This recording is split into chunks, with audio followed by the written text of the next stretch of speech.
Ever wondered why the media use the same words to describe stories? It's because they're all being brainwashed at a massive conference in Aspen.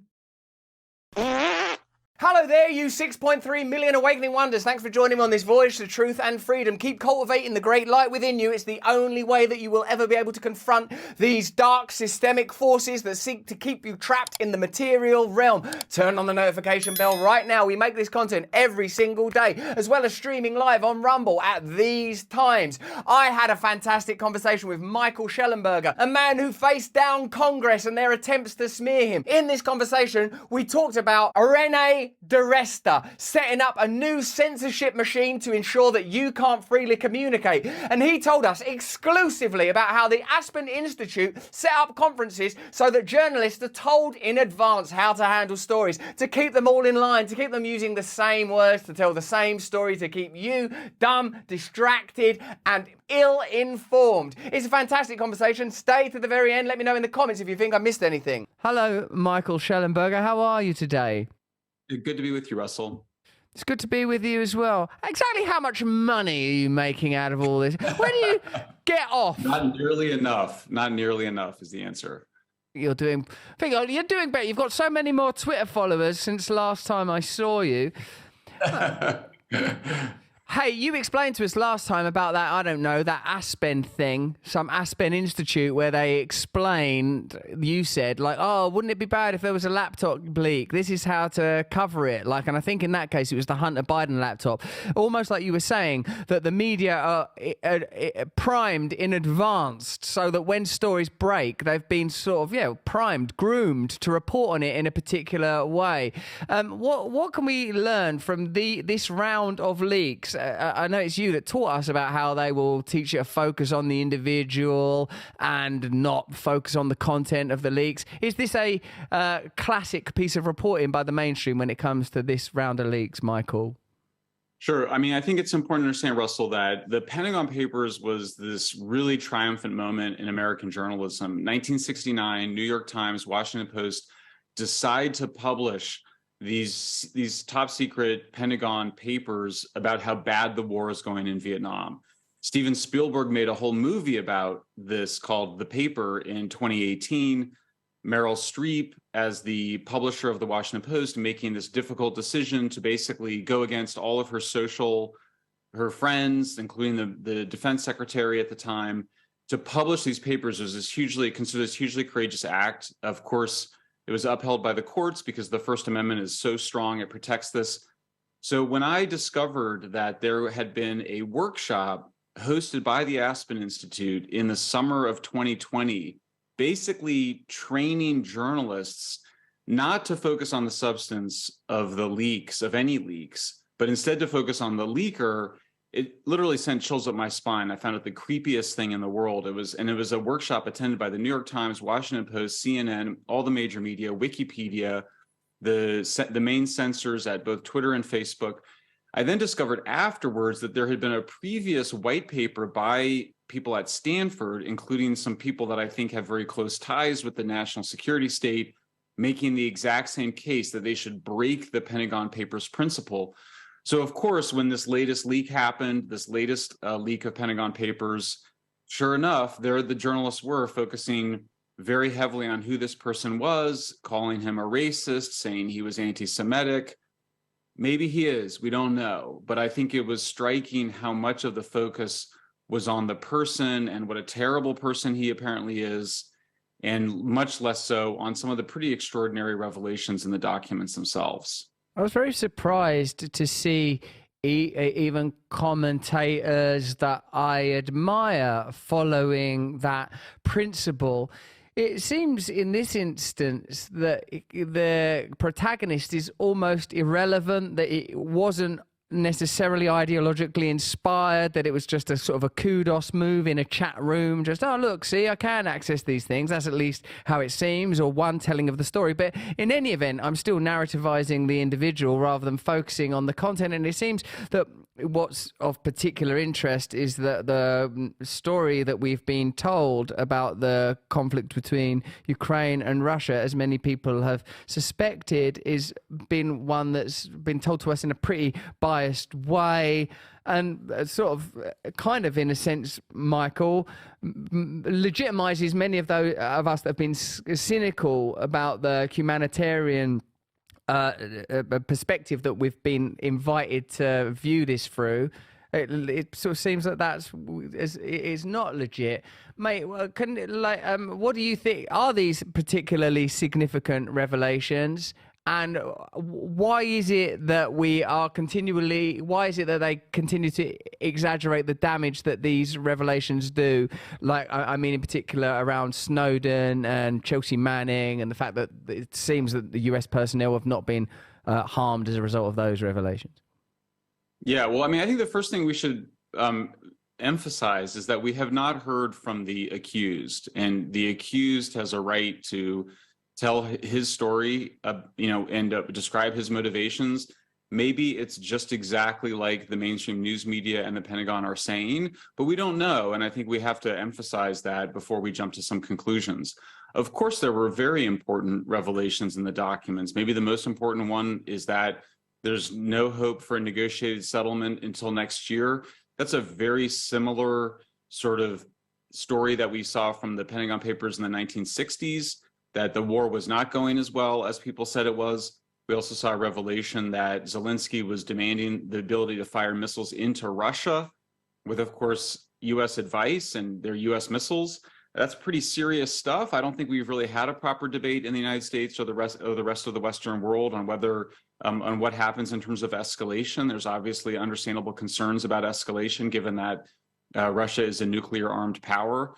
So, yeah, I mean, it seems to me that the behavior in particular of the news media, where it really is acting like propagandists for the Pentagon rather than people really opening up this debate and discussing the content and perhaps considering that maybe we don't know everything at this point and shouldn't rush to conclusions. So it's really the opposite behavior that we saw from the 1960s, where you may remember that one of the ways that Hawks demonized the leaker of the Pentagon Papers in the 1960s, Daniel Ellsberg, was that he had visited a psychotherapist, and this was considered to be a terrible thing or some sign of his mental instability. So in the past, that was viewed as a very right-wing reactionary kind of attack, and now it's just considered par for the course that we would demonize this person as a racist and an anti-Semite. Yeah, that's right. And I suppose the other aspect of this is that the revelations are in and of themselves unpatriotic, and they are dangerous. And it was really interesting to see the text of that press conference, the questions that were asked during that. None of them were like investigative. It was all questions like, what are we going to do? How are we going to stop this kind of thing happening again? Nobody asked any questions at all about, like, so, when you said that it sort of sent chills through you down your spine when you were when you heard of that Aspen Institute and the institutionalization of the process of investigation, what I suppose interests me, mate, is why are people so susceptible to that? Why wouldn't people think, well, we're not going to bloody well do that? That's ridiculous. That's not what journalism is. It just seems odd to me that people have been so easily co-opted. Why is it happening at such a scale? I don't understand. Well, that's right. I mean, so one of the ways to think about what journalism is supposed to be is that it is supposed to be a kind of check and balance on the government. So, for example, when we get access to the Twitter files, we want the content of the files. We don't really care how we got them. Like, if there's journalists are supposed to be, information, just seeking out information wherever we can get it. We're just desperate for information. If it's leaked from the government, if someone breaks the law to give it to us, we want the information. We want to publish information. That's how it works. We're not supposed to be concerned about, oh, what is the Pentagon going to say? Or am I going to lose access? So that kind of behavior, when you see media organizations promoting the kind of public relations or propaganda functions of the military, you're not dealing with journalists anymore. You're dealing directly with propagandists. The other thing I would note is that there is a significant amount of and a significant history of the CIA and other intelligence community organizations infiltrating the news media, placing stories in the news media. This happened all throughout Vietnam. We know it happened with both the Iraq and Afghanistan wars. where millions of dollars was paid. This is all in the New York Times, by the way. This is not a controversial statement. The U.S. government and other governments spend millions of dollars paying for propaganda stories in other countries.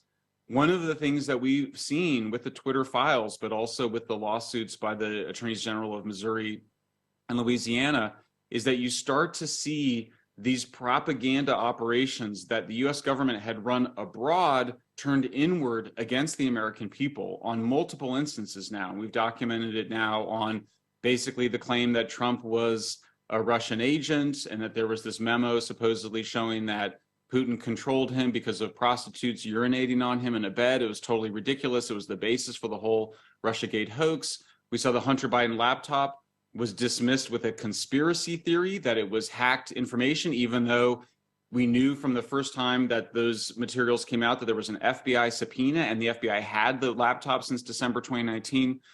We also, of course, see state propaganda with COVID, where you saw the person leading the response from the United States, Anthony Fauci, dismissing an extremely reasonable hypothesis that the virus may have leaked from a lab and insisting through so-called scientific journals like Lancet and also with the New York Times, Washington Post, and others, that anybody who said it was anything other than a zoonotic virus was engaged in a conspiracy theory. Those are propaganda efforts. Those are propaganda efforts by the U.S. government aimed at the American people using the mainstream news media. Those are the kind of things that the United States used to do abroad as it sought to overthrow governments or prop up governments. We're now seeing it turned against the people of the United States and the Western world, and we should be extremely suspicious of the official narrative on this Pentagon Papers leak on and everything else. Hey, can you tell us a little more about Rene DiResta and the use of think tanks to utilize and mobilize more censorship, please? Absolutely. So there's this person named Rene DiResta. She's very little known. She's often sort of the number 2 person at various organizations. In our research, she kept coming up as really the smartest person in the room. She was always the person who was the first to sort of to create justifications for censorship. Her story itself always struck me as kind of fake. She sort of suggested that she was fighting anti-vaxxers online in 2014, but the next thing you know, she's advising the Obama White House on how to fight ISIS. It then came out accidentally because her supervisor at Stanford is sort of slightly clumsier, maybe not as bright as she is. He accidentally revealed that she had been a CIA fellow, and we had badgered her about it. I mentioned it in my testimony. I mentioned Joe Rogan. She felt the need to respond. She confirmed that she's a CIA fellow.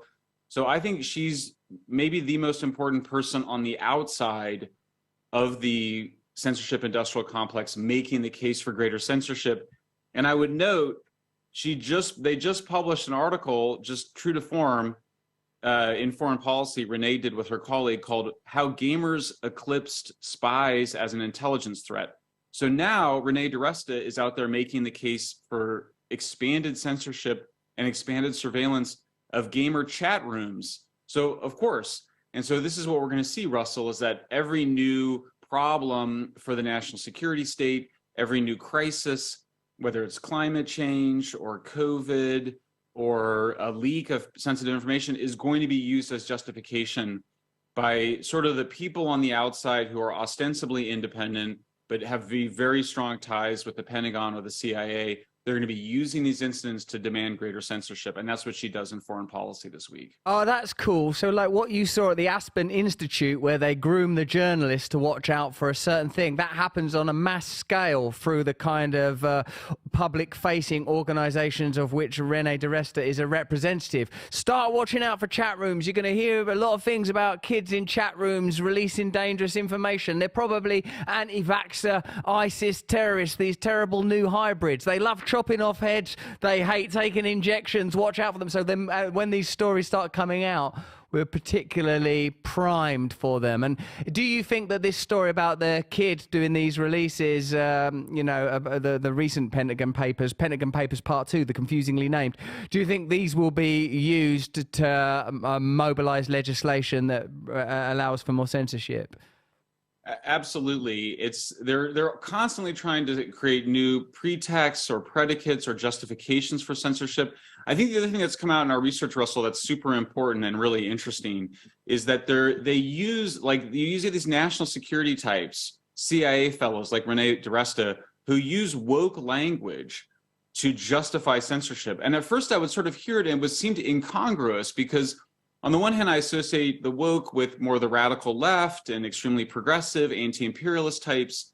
But then you start to hear it coming out of the mouths of people who are also talking about like Russian disinfo and national security. And it always struck me as really incongruous. And then I started to understand that really it's been going on for a while. There's all sorts of organizations that talk about countering digital hate. And so you see it all the time. There's a group in Britain that's called the Institute for Strategic Dialogue that's targeting climate denialism, including Jordan Peterson, Bjorn Lomborg, myself. It's countering hate. So they're using racism online. They're using climate denialism online as justifications for censorship. The other thing I would note, Russell, is that we started seeing a pattern where there was basically a set of countries, the United States, Britain at the heart of it, but also New Zealand, Australia, and Canada. And somebody pointed out, because I'm sort of new to this space, someone pointed out, they go, oh, well, that's the Five Eyes intelligence and spying network that's existed since World War II.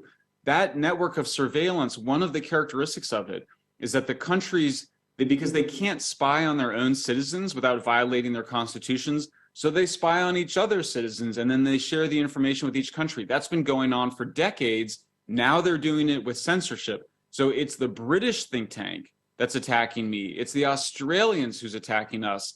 And then similarly, our people attacking Brits and Australians. So the same thing that they had been doing in terms of using each other in these different countries to spy on other people to get around constitutional protections against surveillance, they're now doing the same thing on censorship. So I think those two new things are things to build our resilience against the censors, is to be aware of the ways in which the censors are using wokeism, they're tapping into preventing real world harm is one of the things they say as a main justification for censoring, and they're also using their allies in these other countries. Well, what did you think of that conversation? Is Michael Shellenberger just the sweetest investigative journalist that the Lord God ever breathed breath into you? I'd say he is. Let me know if you think there's a sweeter one. Matt Taibbi, Barry Weiss. Let me know who your favourite real-life journalist is, standing up against those that stand in the chorus of disapproval, shouting down the voices of the dispossessed, the very people they're supposed to represent and report to. Are there true heroes left in journalism? I'd say they are. We talk to them every day on Rumble. If you enjoyed this video, have a look at either of these. Remember, turn on that notification bell right now, but more important than any of that, please stay free.